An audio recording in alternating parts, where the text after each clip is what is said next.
lose to the Texas Rangers. Really just thank God for Dylan Cease. Thank God he's on the White Sox, because it really feels like he's the only pitcher that can guarantee the White Sox a win. They lose on Friday, they lose on Thursday. We covered that one from home. Then on Friday, Dylan Cease pitches, the White Sox win, and then an 8-0 shutout, a 2-hitter by Dane Dunning and company.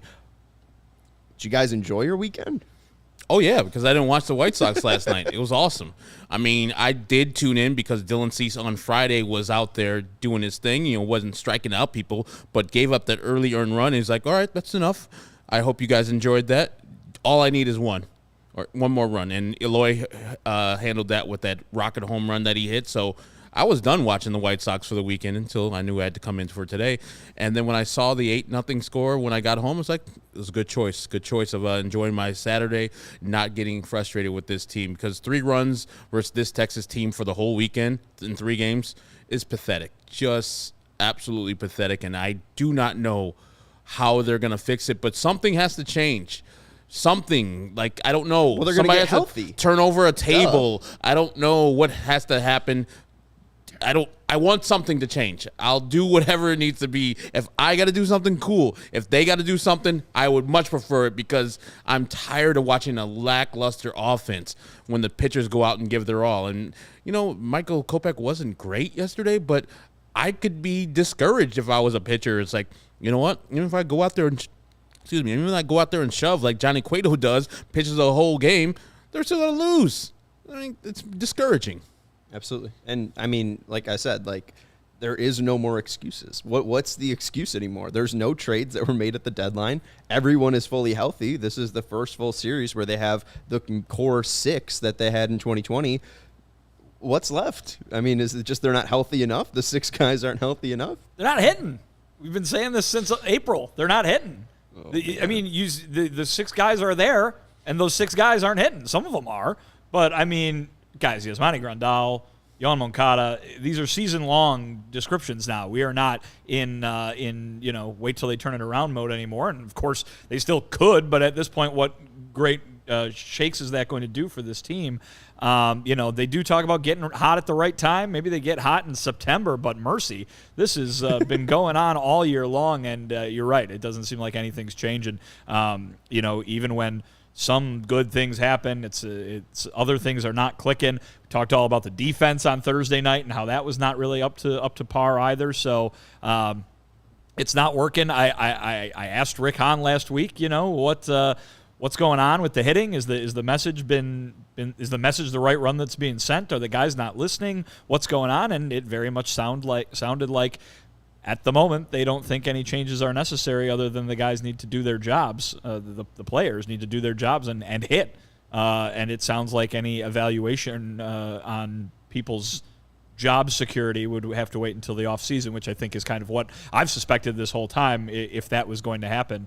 Again, I'm not one to say that it is on those guys necessarily, because it's on the coaches, because I'm sure they're saying the same things that they said the last few years. Nothing has, it's not like baseball, the game of baseball changed dramatically over the last 12 months. It's that these guys that did hit before are not hitting now. Well, to that point, slider usage is up more, and Frank did say back in April, he had the right scouting report. They're getting slidered to death. They still are. Since that quote back on April 26th, they're facing the second most slider rate, and that's really what killed them from Dane Dunning yesterday, was just his great slider that he was able to keep low in the zone.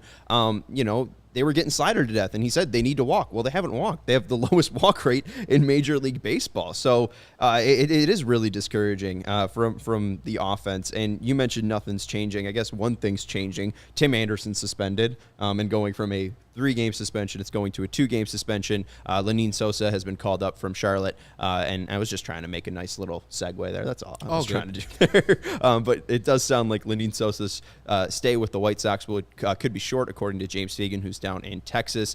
Tony La Russa said his immediate purpose is to provide extra depth while Tim Anderson is suspended, and they're looking to return Reynaldo Lopez to the active roster on Tuesday. He's been feeling all right. It sounds like he has talked to his doctors. His I think his chiropractor's given some stretches to make that back feel a little bit looser. So it sounds like Raylo, even in a simulated game, it's gone well. So it feels like Raylo's going to be coming back to the roster, which is good for the team, I guess. He's been one of their better relievers this year, so it's a good thing to have that, obviously. Can he hit? I don't think he'll be hitting, so it's not going to solve the biggest problem of the weekend, but certainly a positive to have your entire bullpen at your disposal, or as much of it as you can get. So, yeah, that's good. That's good news, but I don't think that's really the biggest piece of that's not really the biggest headline of this White Sox team this weekend, because, yeah, good, you get Reynaldo Lopez back. All right, well, in order to get Reynaldo in there, you're going to have to score some runs and create a lead to put some of these high-priced relievers that you had in at the end of the game, because they're doing fine. They're getting their jobs done for the most part. But where is the opportunity to use them the way you envision? Right, and let's go to the main headline, I guess, because it's basically been one step ahead, two steps back. That's what Jose Abreu said about this team, and that's what we've been saying about this team basically the entire year. It feels like they start making progress, and then they lose, 2 of 3 to Texas, and they're basically having to save this series by needing a win today. And after the game yesterday, Jose Abreu said to the assembled media through Billy Russo, on asked if the intensity and focus is where it should be, he said, "The only thing that I can control is just trying every day to do my best and bring the best to the organization. That's one thing I can control. I don't have control over other things than that." And the reason why I love this show is because we have a fan perspective from Herb and we have a media perspective from Vinnie Duber. So let's get the fan perspective first. Herb, when you read that, when you hear that from Jose Abreu, how do you take it? I can only do what I can do. I can't motivate other people. I can't do anything. I can make Jose Abreu the best Jose Abreu I can be. That's how I read it. And maybe without saying it, he's putting down his teammates, but he has plausible deniability there. It's like, I didn't say that shit. I just said I got to get ready. That's all I can do. And maybe Jose just means that's all I can do. But I read it as, I'm a professional. I'm doing my job. And if people want to follow, cool. They don't, smooth. But I can only control what Jose Abreu can do. I think it's probably somewhere in that gray area, you know what I mean? I think every fan, because of the way the team is playing right now, is going to read it like what you just said. Mm-hmm. I have a hard time believing that Jose Abreu is going to make that sort of statement in public, calling out his teammates, if you will. These are guys who really, hang on his every word inside that clubhouse. Specifically the Spanish-speaking guys like Eloy and Luis and Yoan. They follow in his footsteps basically everything he does. I don't think he's going to, throw them under the bus during an interview like that. And really, in a vacuum, that's a lot of the same stuff that Jose Abreu always says. That's a lot of the kind of things we hear from him all the time. But we're not in a vacuum, right? And certainly you read it that way, and everybody else read it that way. And, it doesn't look good in print necessarily.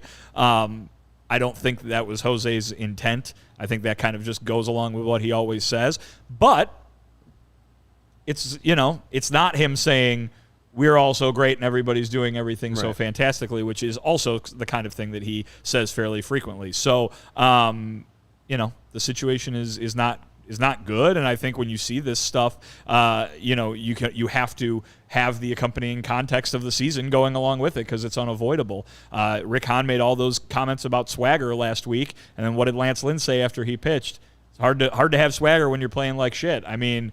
We've been saying chicken or egg all year long on why does the attitude and the personality not look like it has in years past? Because they're losing. That's why. And until they stop losing, they're not going to get that back. And so it's very hard for the GM to sit up there and say, we need to see more of this, when what you need to see more of is them winning and playing better. Then you're going to see more of what you're looking for. I don't think it's they're losing because of that. I think it's because they're losing, that's the problem. Yeah, Josh Harrison's not doing the rev it up thing while he strikes out. He's doing it while he hits a double or hits a home run. So, yeah, the swagger comes when you have success, and they've had very few and far between, especially offensively, success. Yeah, and I mean, one thing that they've found, at least this week when they were winning and having success against the Royals, was hitting the ball. I mean, they had over 10 hits in that Kansas City series. In all three games. Yeah. Even in the loss against Daniel Lynch. Maybe that's good news because up against Spencer Howard, we're going to look at the lineup today. He's allowing 11 hits per 9. MLB average 8.9. So that's a guy that's allowing about 10 hits per outing for him. So, I mean, let's look at the lineup for the Sox and see who they're throwing out there. No TA because, again, he is suspended for the first 2 games. So A.J. Pollock is going to be the leadoff hitter in right field. Batting second, Luis Robert. In center field, batting third, Eloy Jimenez. In left field, batting fourth, Jose Abreu, doing the designated hitting. Batting fifth, Andrew Vaughn in first base. Batting sixth, Yohan Moncada at third base. Batting seventh, Josh Harrison revving it up at second base. Batting eighth, Leury Garcia at shortstop. And batting ninth, Sebi Zavala at catcher. I feel like Sebi needs to be lowered a lot, Steven. I feel like he needs to be pointed. I wanted to point lower. him, but yeah, he would have been this big. I couldn't do it. You could have put him on his head, maybe. Yeah. I heard Sebi's a pretty good breakdancer. What do we make of a TA-less lineup? I mean, we keep saying, he's the straw that stirs the drink, but he's hitting 249 since he came back from his injury on June 20th. Maybe it's a good thing that he gets to sit out these next couple of games, like sitting out today, day off tomorrow in Kansas City, and then sitting out the early game in Kansas City. He can clear his head. He can understand what is going wrong for himself and also get a nice break, too, because, yeah, the All-Star break was good for everybody. But remember, he went. He had to travel to L.A. He had to do a lot of stuff.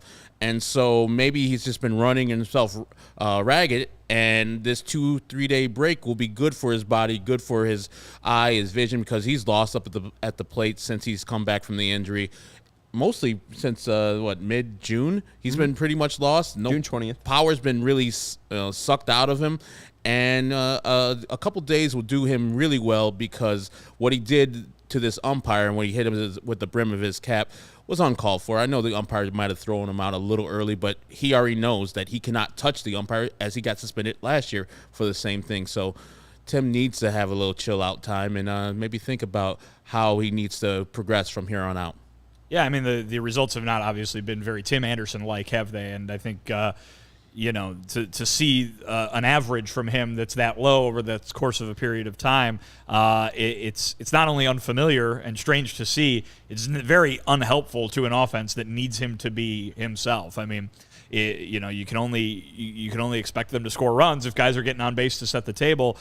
He's good at that, or he usually is good at that. The last little bit he hasn't been, and it's not coming at a good time as we see the White Sox having trouble here this weekend in Texas. Obviously, he's played the last few games, but he needs to start hitting again. You know what I mean? Like I know I'm sounding like a broken record over here, but they all need to start hitting. That's how you're going to win games, and it's currently not happening for the White Sox, and it really can be diagnosed as easily as that. Yeah, and I mean, you could look at the frustration just in the comments, Tom Payne saying, fire the manager, fire Menachino, find someone who can connect with these players, just because, again, it feels like we've been saying all this stuff since April. And even Jose Abreu saying it in those comments, even if he's not throwing shades at his teammates, he's right in the fact that he's saying, 1 step forward, 2 step back, because that's exactly what we keep saying about this damn team. And with Tom, I get what you're saying, but firing Menachino, and I think Vinny has said it many times about, what's that going to do?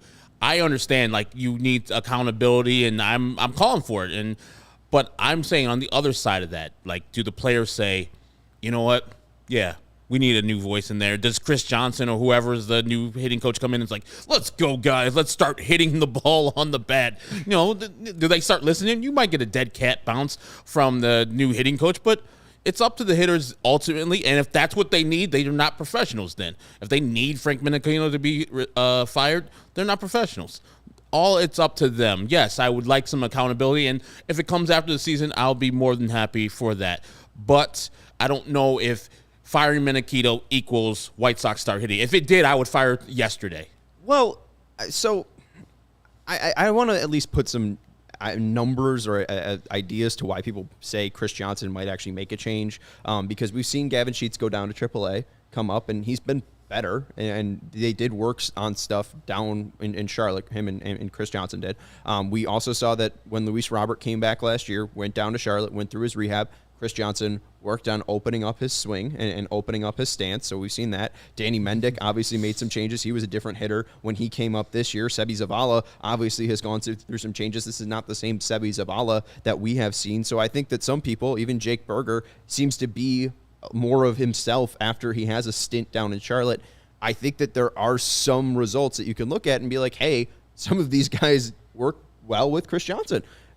Yasmani Grandal was hitting fine down in Charlotte and down in Double-A. I understand different pitching and different levels of pitching there, but I don't know. He still had a slugging over 690, and he's not doing anything like that right now. At this point, I'm a can't hurt, might help type of guy. So if that's what they want to do, if that's what ultimately is going to happen, but the comments from Rick Hahn that Vinny was there for sounds like he's not going anywhere until the end of the year. The decision to dismiss anybody is not going to happen until the end of the year. So you just might have to just hold on to this, and Frank Manchino has to hold on to this, and then the hitters have to do their damn job. It's all ultimately at the end of the year. I'm going to say, hey, Frank, good job of helping Engel, helping other people become better hitters, but you failed at the major league level. Thank you for your service. Bye. But I'm going to be looking at the players like, you guys all failed. As a collective, you failed. This is on you, not Frank Menachino. Well, these guys were professional baseball players before they started working with Frank Menachino. You know what I mean? These guys were professional baseball players before this year. I mean, it's not because the White Sox haven't fired the hitting coach that Tim Anderson has not been Tim Anderson for the last month and a half. It's not because the White Sox haven't fired their hitting coach that Yasmani Grandal, who's over the last decade has been one of the better offensive catchers in baseball, has suddenly forgotten or been unable to produce this year. I mean, these guys have done this before. It's not like they're going up there with a blindfold and the hitting coach has to shout out when to swing the bat. I mean, these guys are professional. That could make baseball a lot more entertaining. It could. You probably wouldn't have many hits. Certainly wouldn't have any home runs. But they don't already. Well, that's a good point. But but I mean, come on. This is there's a lot of coaches and managers get blamed for this all the time. They suffer the consequences for this all the time. This would be nothing new for baseball if this were to happen. But, at the end of the day, hit the damn ball, right? Yes. I mean, That'd be nice. you're the guys who have been paid an exorbitant amount of money because you were so good at hitting the ball, and all of a sudden you're not doing it. This baseball wins by scoring, or baseball happens or wins happen when you score more runs than the other team. These guys have shown that they can score more runs than the other team before. Them not doing it this year is not going to be solved by making one move on the coaching staff. They need to remember. They need to figure out how to do this themselves. Right. But it's just baffling that these guys just haven't been able to do it themselves. So it's like you got to ask all of the questions because they've been all bad. So I don't know. I mean, no one thought this team right now would be 54-53 and fighting from their lives to stay above 500. Because if they go down to 54-54 again, it's exactly where they were last week, and still in pretty good playoff position. Still in third place. Oh God! All right, let's look at the Rangers starting lineup. And one day closer, Sean shaving his head. No. Oh yeah, right. Because we got to figure out a better. I don't care if I shave. I got to get a haircut anyways. Like all the way. I mean, bald. I'm not shaving your head. Like bald. All right. You're shaving your head? Why are you shaving your head? If I lose this first place bet, I think. Oh, the August 12th bet. Yeah, that's Friday. Yeah. Oh, that's coming right up. Yeah. Is it They better start winning. Herb, what was your day again? the 22nd. So is it whoever's closer? So if it was like the 16th, Sean would be closer? It's Price is Right. Oh, we're doing Price is Right rules? Yeah. Oh, So he's gotta do it before Sean, the you're in 12th. trouble When here. did we make? I When just did made we it right now. establish? I just made it right now.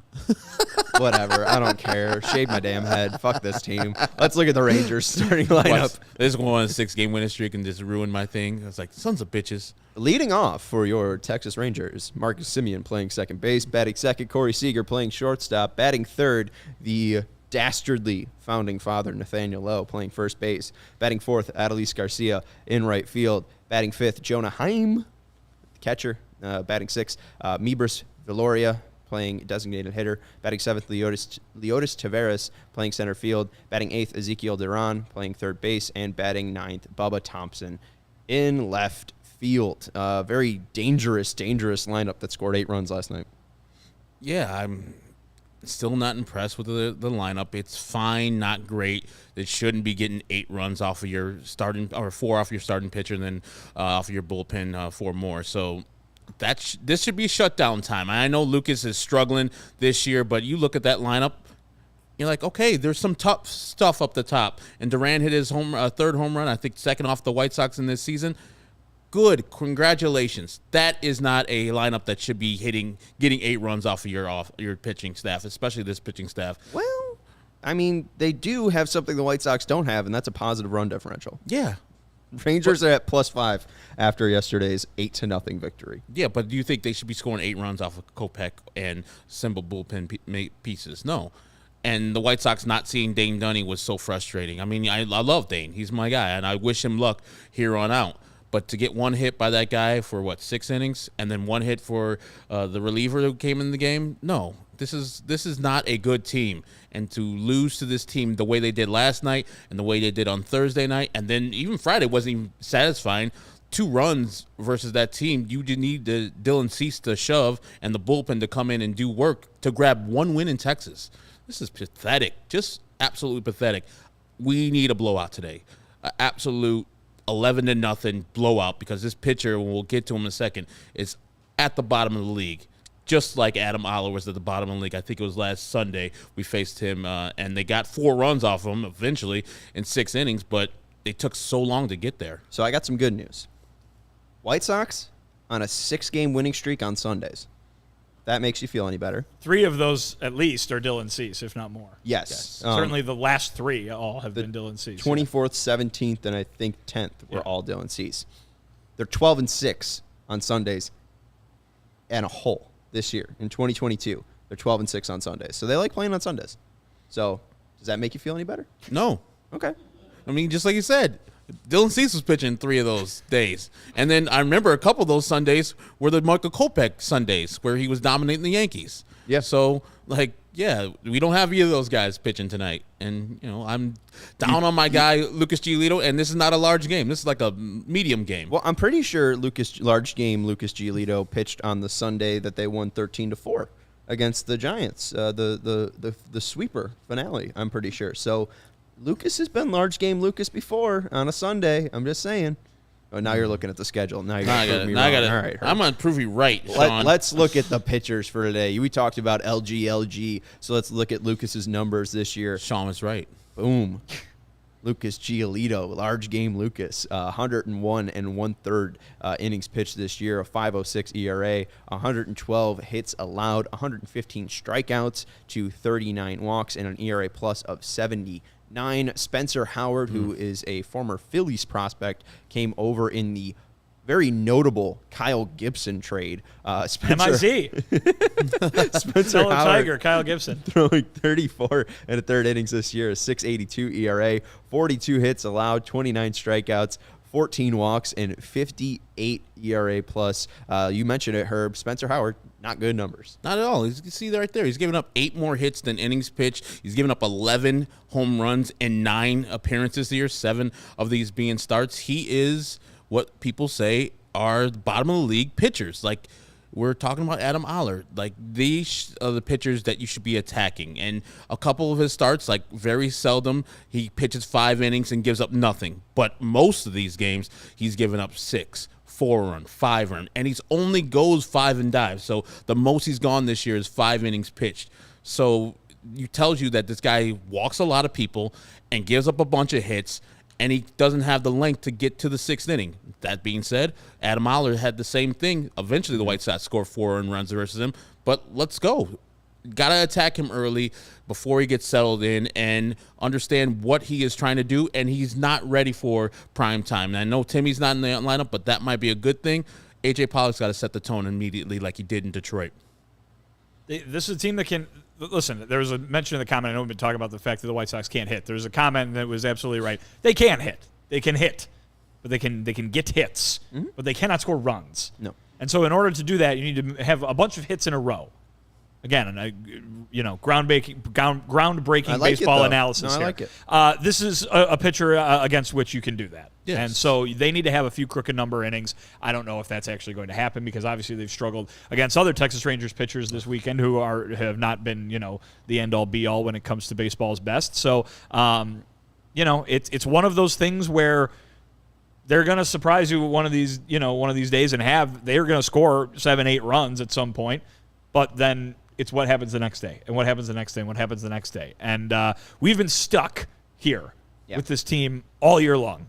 I wanna go up. People over the people or just any direction, really. Yeah, exactly. I mean, I understand that this is all White Sox fans watching. You two are White Sox fans and you'd like them to win. Sure, good. That would be just fine. But the point being is, people have asked me what it's been like to cover this season, and it's just this. It's the same story every single day. If you're going to have a roller coaster season, make it fun. Make it this instead of just this where it's the same story every day. Well, it was like, woo, woo. Pick a lane for them. And then it's been the largest hill. It's just been a road. It's been a flat road. Yeah. This isn't a roller coaster. It's just a road. It's very much like the part on the Eagle where it's just that long, circle. This is a Six Flags reference, I'm assuming. Okay. Yeah. Do you guys gone to the It's been a long Six Flags? time since high Not school. been to Six Flags. All right. Yeah. Yeah. Well, I thought I was making a good reference, but no, apparently I mean, not. yeah, I remember the Eagle. Yeah, it was a wooden ride. Yeah, Yeah, it a was wooden terrible. ride, and after you go down the big hill, there's the long looping part that you go in a circle, kind of like a spiral staircase, and it's very long and monotonous, like the White Sox season. Anyways, let's look at some Spencer Howard stuff. Here's where his swinging strikes are this year. He throws his fastball high, and he doesn't really have a slider. He has more of a cutter. And as you could see, where people, go out and swing and miss at him is when it's outside of the zone. So weirdly enough, the White Sox need to be patient. The White Sox need to let balls go. They need to attack strikes. We talked about them being able to hit pitches recently. Since the Minnesota series right before the break, they're averaging about 9.3 hits per 9. That fastball high up in the zone, go out and chase it. If that fastball is low in the zone, people don't swing at it and miss at it for a reason. You shouldn't either. This is a very hittable fastball. Hopefully the White Sox can take advantage of Spencer Howard's stuff today. And I saw a dolphin after breaching going back into the water. What? We're doing the Rorschach thing. The Rorschach test. Oh, okay. Okay. Can I see it again? You can see the little tail there. Okay. I can see that. Yeah. I like that. Very creative mind there, Herb. I see a donkey. I see a donkey. I do, He got it's the kind of ears bucking. there, and he's got the red Yeah. is his back. Yeah. I do. I kind of see, like a deer of some sort. I mean, you could kind of see it like that would be the ears, the top. There. Right. Yeah. Okay. Yeah. All right. Anyways, we got a new shirt coming out. If you guys want to, use this sick promo code that I'm going to give you. The best way to support CHGO, we just gave you some fun, 28 minutes of conversation here. The best way to support CHGO is to download the PointsBet app and use code CHGO when you sign up. If you do that right now, you get 2 risk-free bets up to $2,000. But here's the thing. If you make a $50 or more first-time deposit, you'll receive a free CHGO membership, which unlocks all of our web content. So if you want to read Vinnie Duber's fantastic work, this is how you read the fantastic work. This is how you unlock the web content. And once you unlock that web content, you use the code CHGO. You make a $50 or more first-time deposit using the code CHGO after downloading the PointsBet app. You'll also get a free shirt. We got a brand new White Sox shirt coming to the CHGO locker. Now, Steven, I want you to flash it for 1 second and 1 second only, and then take it off the screen immediately. All right? All right, there you go. You saw it for a second. All right? We're going to show it to you on the postgame show. You could probably take some guesses on who it's for. We got to celebrate the one good thing in White Sox baseball. So if you want to take advantage, you get the free shirt. You get $50 into a sweet PointsBet account. It's the best sports book out there. You get all of our web content. So not only do you get Vinnie Duber's White Sox stuff, you get Ryan Herrera, M-I-Z, COU. Go Tigers. You get his Cubs work. You get Jared Willis's Sox and Cubs coverage. You get all of our Bears coverage. Training camp is kicking up right now. You get all of our Hawks coverage. You get all of our Fire coverage. You get all of our Sky coverage. You get all of the CHGO coverage. So it is very, very, very important that if you want to take advantage of getting a free sweet shirt, that you do it this way. It's $2,000 in free bets, a free CHGO membership, and a free t-shirt from the CHGO locker, all for making more than a $50 first-time deposit at PointsBet. And if you have any questions, you can email pointsbet@allchgo.com, and we'll help you out. And again, once the game starts, don't just bet. Live your bet life at PointsBet. If you or someone you know has a gambling problem and wants help, call 1-800-GAMBLER for crisis counseling and referral services. All right, guys, I think it's really tough to predict the White Sox. They're 12-6 on Sundays, 6-game winning streak, so maybe you're feeling pretty confident. Either give me a final score or give me just something that you can for sure tell me that's going to happen in this game. All right, Herb, I'll start with you, and give me also your click to pick. The White Sox are going to hit into multiple ground into double plays. Okay. They're going to win this game because Spencer Howard is terrible. So You've said that before. I'd have 6-2. The White Sox will win. It won't attack them as much as they should, but they'll win 6-2. And my pick to click is A.J. Pollock, which I said is the guy, the catalyst for this offense going off today. I'm going to go with Luis Robert. I will say the White Sox will hit more than one home run today and win. Ooh, all right. I like that one. They left me Jose Abreu, so I'd be stupid not to pick him. Jose Abreu, even if it's not shade, he's definitely one of the guys that are trying in that locker room each and every time he's out there. He plays in every damn game. So at least I'll take the consistent guy. Give me Jose Abreu. Lucas Giolito struggles to go 5 innings. That's my prediction, just because that's been basically his entire season this year, and it feels like a game that he could possibly take advantage of, but I just don't see it happening. I want this team to turn it around. We want a sign from this team, but I just don't think it's going to happen. Anyways, thank you guys for watching here. Apparently the Giants just claimed Steele Walker on waivers, so we are now closing up the Dane Dunning trade. There we go. It's sad that Walker's Texas Ranger is gone now. Nomar Mazara trade. Is that the Nomar Steele Mazara? Walker, Oh, yeah. okay. Yeah. My bad. Dane Dunning was Lance Lane. Man, the Giants really love the former White Sox, failed projects.